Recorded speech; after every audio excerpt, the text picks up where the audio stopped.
Welcome back on board the Westerly Oceanlord Windward Lady. So just going back down the companionway, we're entering into the saloon. What I'll do is I'll move relatively quickly forwards and then we'll work our way back down the boat. So here we have our V berth. I'll just pin that door back. You've got the forward locker there, which allows access into the chain locker room. New headlining throughout in this boat, and it's a really nice big berth. Underneath there are all the spare sails. There's also a fold-up bike, which is in a little bit of love and care, but we don't really use that. So that's the forward cabin. Behind the door here, there's a big hanging locker, very similar, in fact identical to the big hanging locker here. Storage is something that has just got a vast amount on this boat, so you can see we haven't even used all of that storage in there. Moving over to the portside forward head. In here, each tap comes up and you simply pop that up for when you want to shower. That works really well, and then the hot water tank makes for a very luxurious shower. Underneath there are the macerator pump for the holding tank and the shower drain pump. So another bespoke feature, I guess, is that some of the teak has been redone on this boat. A big hatch there and LED lights throughout, and I've been through all of the head systems, so that's got new sanitary pipe on it and a new manual system there. So looking back down the saloon, probably the first thing to notice is all the seats have been recovered. This is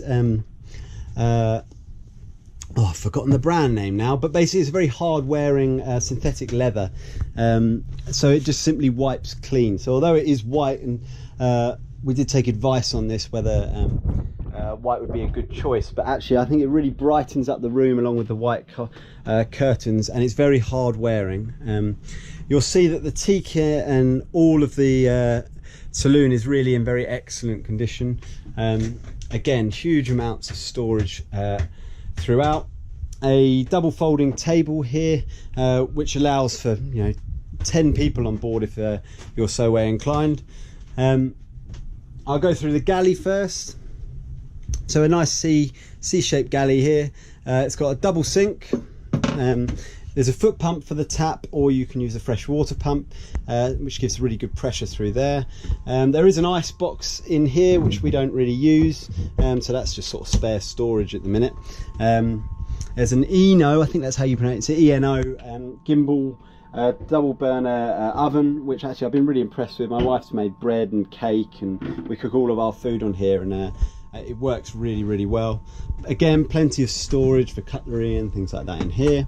There's a big chest fridge freezer in here, so you'll see plenty of room back, and then there's the freezer unit there. Again, as I said, that's just been serviced, so that's working excellently. I'll just shut that. To put the gas on, I've installed an electric solenoid. All the gas system is brand new for this year, and you simply push in and click, and there you go, you've got gas. There's no messing around with matches or anything like that. Hold it in for a couple of seconds and then you've got your gas for a nice cup of tea. So actually I might, there's enough water in there, I might have a cup of tea after this. All the plates and cutlery and everything that you could possibly want is included. So moving over towards the nav desk. So this is a really well equipped nav desk, and I've been through all of the electronics here and installed it as I would want it, I guess. So you've got on the cockpit here, you've got an LED light which lights this up really well. Again, USB chargers, a new stereo system which works well. That's simply run off the switch panel up here. The brand new Lowrance Link 8 VHF, which has the aerial at the top of the mast. I've also got a spare aerial for that, which I haven't installed yet.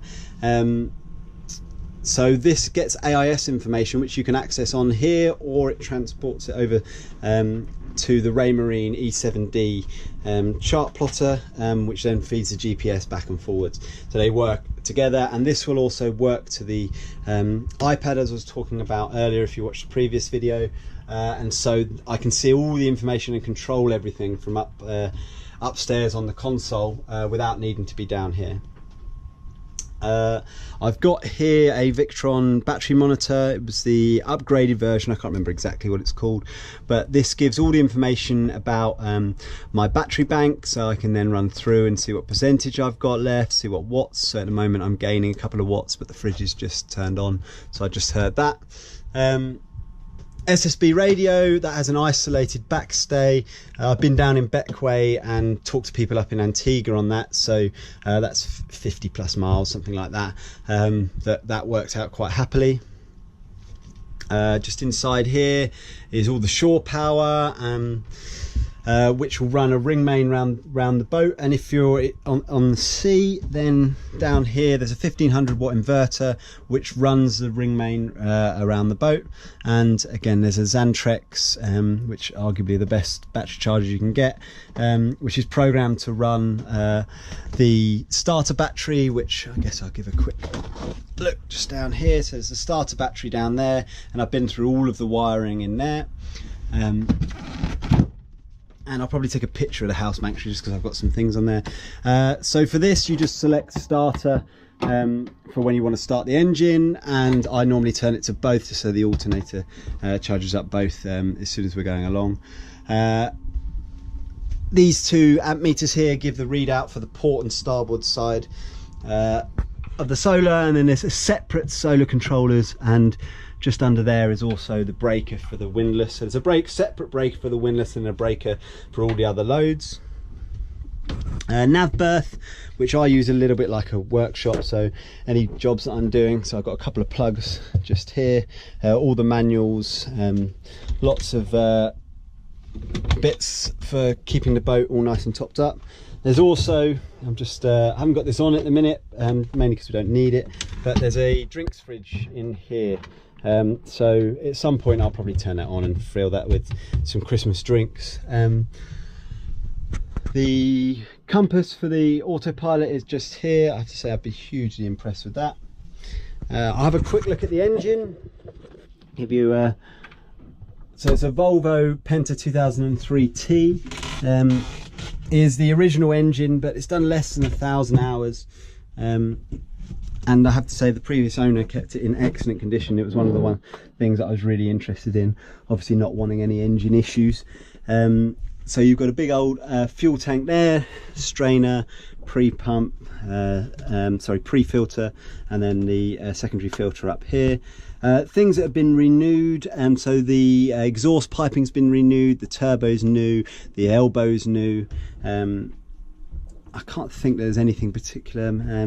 The shaft seal over there, you can see how well built these boats are, because you'll see the size of things like the seacocks.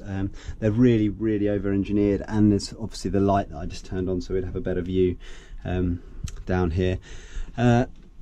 So that's the engine. Any questions about the engine, obviously give me an ask. That simply fits on. You can see again the teak in here is just in excellent condition throughout. So moving into the aft cabin, we've got the head just over to the starboard side of the boat. Again, if you wanted to use this as a shower, we tend to use the forward head as a shower, but you can shower in here if you want. I've been through the system here just to make sure all the sanitary pipes and things like that are in good condition. There is a window here which gets a really nice through flow of air, but there's also a Hella Marine fan up here. A nice berth which makes for nice reading or just chatting to whoever's laying down, and again vast amounts of storage, more storage than any boat that I've ever been on. Just below my feet here is a Per 35 Survivor water maker. At the moment that's not commissioned, mainly because we just don't need it, but I know it works. I checked it works, and I checked all the piping. Some of the piping needs replacing, and the membrane needs replacing if that was to be commissioned. I've undecided really whether I'm going to commission that at the minute. If a buyer particularly wanted me to commission it, then I probably would do. but at the buyer's expense. So that is the Westerly Oceanlord Windward Lady. Again, any questions you might have, please email me on ncreek@gmail.com. So that's November Charlie Romeo Echo Alpha Kilo @gmail.com.